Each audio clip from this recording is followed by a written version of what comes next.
ખરમાસમાં તમામ શુભ કાર્યો બંધ થઈ જાય છે, જેમ કે લગ્ન, નવા ઘરમાં પ્રવેશ કે અન્ય કોઈ શુભ પ્રસંગ વગેરે. જ્યોતિષ શાસ્ત્ર અનુસાર આ મહિનામાં કોઈ પણ શુભ કાર્ય કરવાથી બચવું જોઈએ, કારણ કે આ મહિનામાં કરવામાં આવેલ કામ અશુભ હોય છે. સનાતન ધર્મમાં તુલસીની પૂજાનું વિશેષ મહત્વ છે, તેમજ તુલસીના છોડને પવિત્ર છોડ માનવામાં આવે છે. દરેક હિન્દુ ઘરમાં તુલસીના છોડની પૂજા કરવામાં આવે છે. એવું માનવામાં આવે છે કે તુલસીની પૂજા કરવાથી ઘર અને પોતાનામાં સકારાત્મક ઉર્જા આવે છે. એવું માનવામાં આવે છે કે જે ઘરમાં તુલસીની પૂજા કરવામાં આવે છે ત્યાં સુખ અને સમૃદ્ધિ આવે છે. તેમજ ઘરમાં તુલસીની પૂજા કરવાથી નકારાત્મક ઉર્જા અને વિક્ષેપિત ગ્રહો શાંત થાય છે. જ્યોતિષ શાસ્ત્ર અનુસાર દરેક વ્યક્તિને ખરમાસમાં તુલસીની પૂજા કરવાનું મન થાય છે, કારણ કે વ્યક્તિના મનમાં એવી શંકા હોય છે કે આ મહિનામાં કોઈ શુભ કાર્ય ન થાય. પરંતુ જ્યોતિષીઓ કહે છે કે ધાર્મિક પ્રવૃત્તિઓ પર કોઈ પ્રતિબંધ નથી.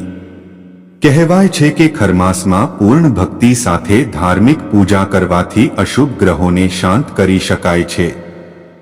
તેથી ખરમાસમાં તુલસી માતાની પૂજા કરવી જોઈએ, જેથી નકારાત્મક ઉર્જા ઘરમાં પ્રવેશ ન કરે. પરંતુ તમને જણાવી દઈએ કે ખરમાસમાં તુલસીની પૂજા કરવાના કેટલાક ખાસ નિયમો છે.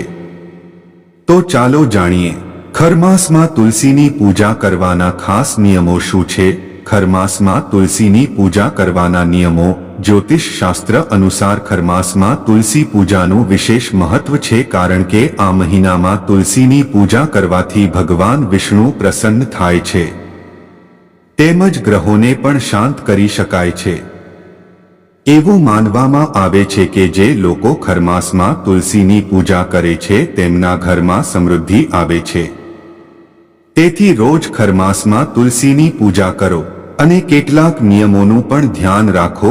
ધાર્મિક માન્યતાઓ અનુસાર પૂજા કરતી વખતે તુલસીને ક્યારેય સ્પર્શ કરશો નહીં. એવું માનવામાં આવે છે કે ખરમાસમાં તુલસીના છોડને સ્પર્શ કરવાથી તે દૂષિત થાય છે. તેથી તુલસી પૂજા કરતી વખતે આનું ખાસ ધ્યાન રાખવું ખૂબ જ જરૂરી છે. જ્યોતિષ શાસ્ત્ર અનુસાર પૂજા કરતી વખતે તુલસીના પાન ન તોડવા, નહીં તો જીવન પર તેની વિપરીત અસર પડે છે.